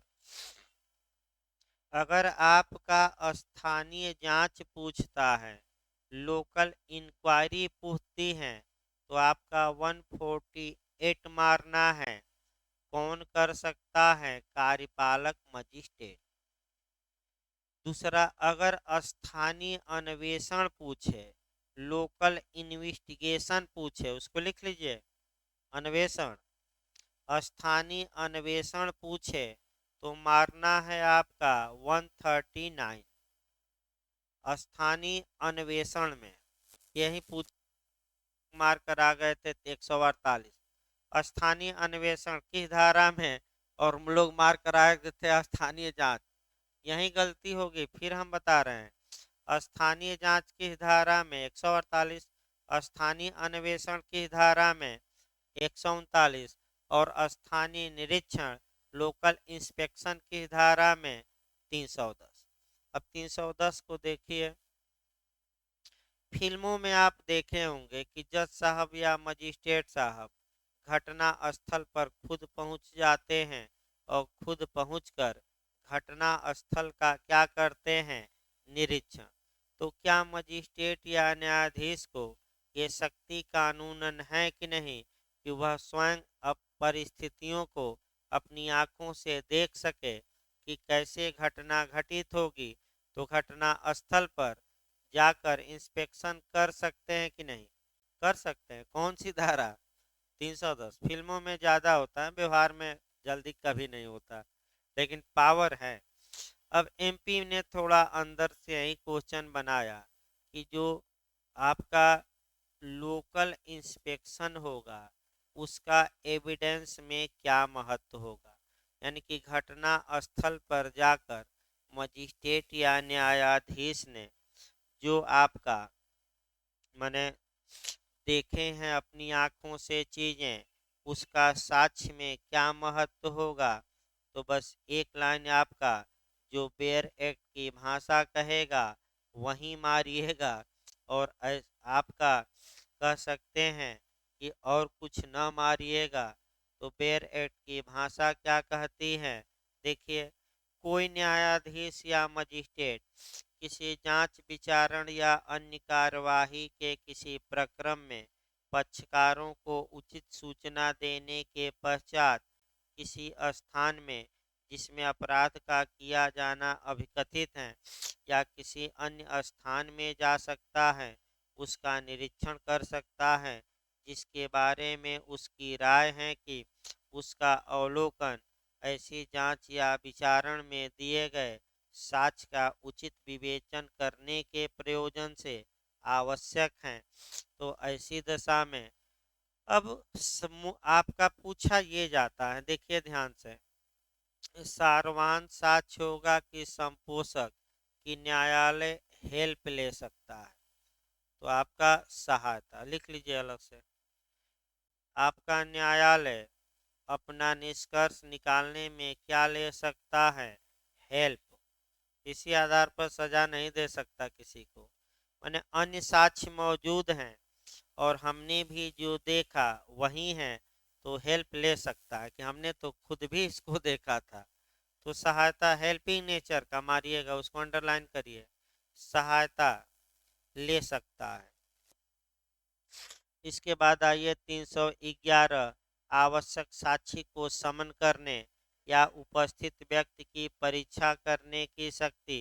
ये भी बहुत महत्वपूर्ण आपका सेक्शन है कि आवश्यक साक्षी को समन किस सेक्शन के तहत न्यायालय करता है। 311 के तहत, या उपस्थित व्यक्ति की परीक्षा कर सकता है।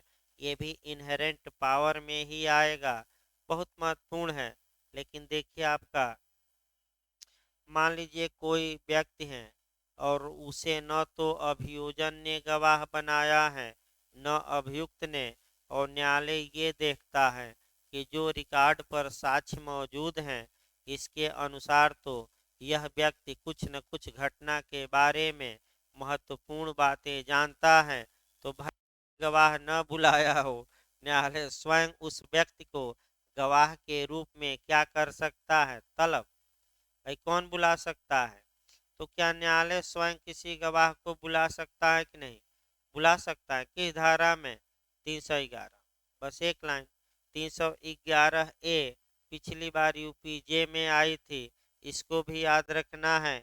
नमूना हस्ताक्षर या हस्तलेख देने के लिए किसी व्यक्ति को आदेश देने की मजिस्ट्रेट की शक्ति, यानी कि क्या मजिस्ट्रेट, हाँ, नमूना हस्ताक्षर या हस्तलेख देने के लिए किसी व्यक्ति को आदेश देने की मजिस्ट्रेट की शक्ति किस धारा में? सेक्शन याद रखिएगा, कौन सी धारा? 311A।